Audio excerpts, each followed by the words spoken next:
This is an emergency survival tube tent from SE. You see it's relatively compact, that's rolled up. That's not how it came when I got it. I've actually tested this thing out before and didn't record myself doing it. So anyways, pretty compact. You can fit it in a pack pretty easily, but it's pretty minimal too. Here I am, I'm basically running a Ridgeline with some paracord, so nothing too exciting there. I'm going to set this thing up pretty quickly, basically just run a Ridgeline, and I'm going to put one stake in there. The loops for the other stakes are broken off because this is not brand new and it's not like a permanent tent. It's just a really simple basic thing for emergency situations, but it's pretty good. It's a huge step up from an emergency blanket, so there you go. It is still technically a tent and it's not too bad at all. I mean, it would work in an emergency. I wouldn't recommend it. See in the side there, it's very similar to an emergency blanket. It's a little bit thicker. It's like a cross between an emergency blanket and, yeah, see there, one stake in there. That's it. Cross between an emergency blanket and a tarp. Not quite as good as either of those, but kind of some of it's an actual tent. It's not like just a tarp by itself, and it reflects heat, so it's like an emergency blanket in that sense. So it's pretty good. Should keep the rain out and stuff like that.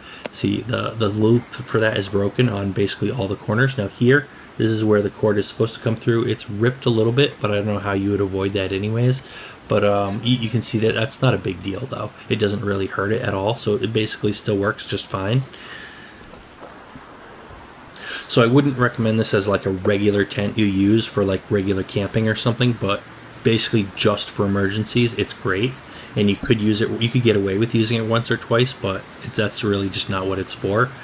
And you're going to be left wanting more if you try to do that. Anyways, I can fit in here nicely, and it's pretty nice inside there. There's me inside there, and I did not spend the night in this tent, so I'm not sure if it, I can imagine it holds the heat in a little bit too well, and you might get some like condensation or something inside there. Probably more than with a normal tent, so just something to be aware of. But I didn't test that part out. Basically what you saw there is the extent of how much I've tested this tent out and how much I've actually used it. That's about as far as I went with it. But hopefully this gives you an idea of what you get with this tent. Also, if you want to pick up this same tent, check the link in the description. I'm going to try to put a link in the description for where you can pick up this same tent. Here's another peek inside, and before I forget, remember to hit the subscribe button if you want more camping or wilderness survival or outdoor content like this. We've done a lot of other stuff, so hit the subscribe button. But that's it for today. Thanks for watching.